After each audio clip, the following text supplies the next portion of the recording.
जी अस्सलाम वालेकुम। कैसे हैं सब लोग? ठीक है, मैं भी ठीक हूँ, शुक्र है अल्लाह पाक का। गैर कानूनी तरीके से यूरोप जाने वाले एक शख्स की कहानी, जिसने यूरोप जाने के लिए एजेंट को 24 लाख रुपए अदा किया और बड़ी ही मुश्किल के साथ अपनी जान बचाई। मैं बात कर रहा हूँ गुजरात से ताल्लुक़ रखने वाले एक शख्स अजमत की, जो कि गैर कानूनी तरीके से यूरोप जाकर बहुत से यूरो कमाना चाहता था, पाकिस्तान में लैंड क्रूज़र लेना चाहता था, बड़ी बड़ी कोठियाँ बनाना चाहता था, एक कारोबारी शख्स बनकर पूरी दुनिया के सामने आना चाहता था, लेकिन उसके सारे ख्वाब ही रह गए। मैं बात कर रहा हूँ अजमत नामी शख्स की, जिसे यूनान जाने का इस हद तक शौक़ था कि उसने अपने घर वालों के साथ लड़ाई की कि मेरे हिस्से की ज़मीन मुझे दो, जो भी माल मवेशी है वो बेचो और मुझे मेरा हिस्सा दो, ताकि मैं यूरोप जाऊँ। पाकिस्तान में कोई ज़िंदगी नहीं है, पाकिस्तान में रहने का फ़ायदा नहीं है। घर वालों ने बहुत ज़्यादा मना किया।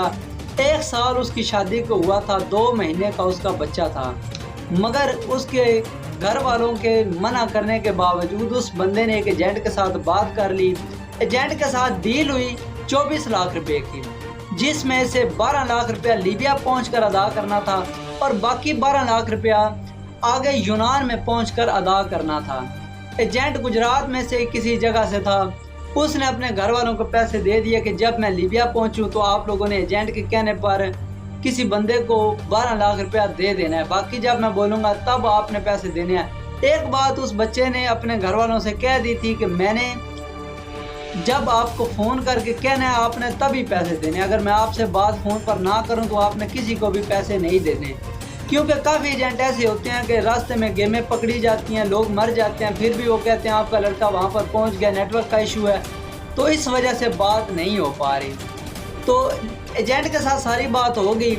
इन सारे लड़कों को क्वेटा से गैर कानूनी तरीके से इनको ले जाया गया ईरान से तुर्की से फिर इन सारे लोगों को लीबिया इकट्ठा किया गया। लीबिया से फिर इन सारे लोगों से पैसे ले लिए गए, जो भी 12-13 लाख की इनके साथ डील थी।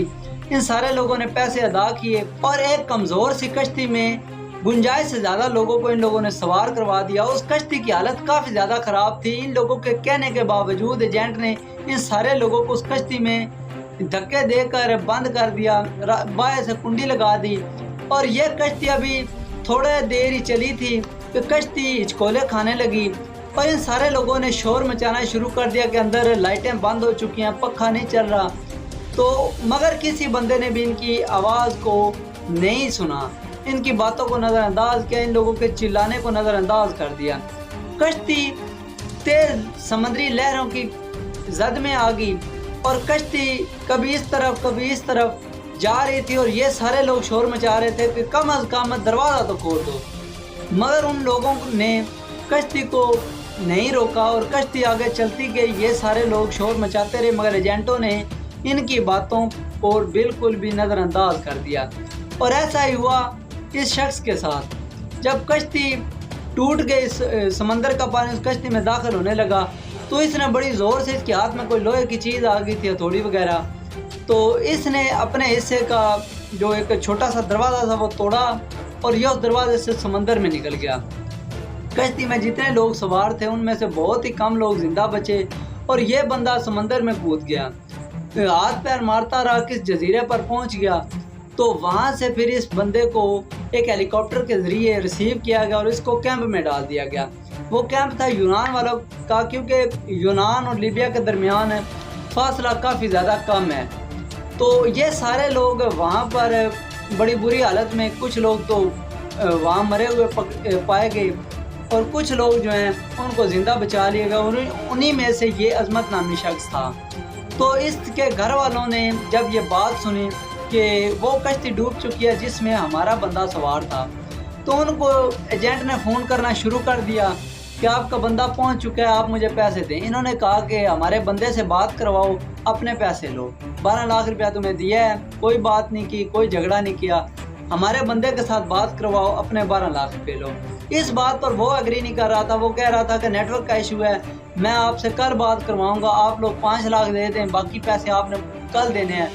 मगर इन्होंने उसकी बात नहीं सुनी। आखिरकार एजेंट ने नंबर बंद कर दिया। मैं एजेंट इनको कोई रिप्लाई दे रहा था कि उस कश्ती के साथ क्या हुआ, कितने लोग मारे गए, कितने लोग पकड़े गए, ये सारे लोग उस एजेंट के दरवाजे पर बैठे रहे सारी रात, मगर उसने इनको कोई रिस्पॉन्स नहीं दिया। ये रो रहे थे, बिलख रहे थे कि हमारा बंदा मर गया है, एजेंट हमें कुछ भी नहीं बता रहा। तो वहाँ पर जब पिक्चरें वगैरह खींची गई और इंटरनेट पर अपलोड की गई तो इन्होंने फिर उन मरने वालों की शिनाख्त की, उनमें इनका लड़का नहीं था। इनके लड़के के साथ जो दूसरा उसका दोस्त था उसने फ़ोन किया कि हम दोनों सही सलामत यूनान में पहुंच चुके हैं और इस वक्त हम लोग कैंप में हैं, तो घबराने की ज़रूरत नहीं है, तो हम लोग सही सलामत यूनान में पहुंच चुके हैं। एजेंट को पैसे बिल्कुल भी नहीं देने, क्योंकि एजेंट के हिसाब से हम लोग मर चुके हैं।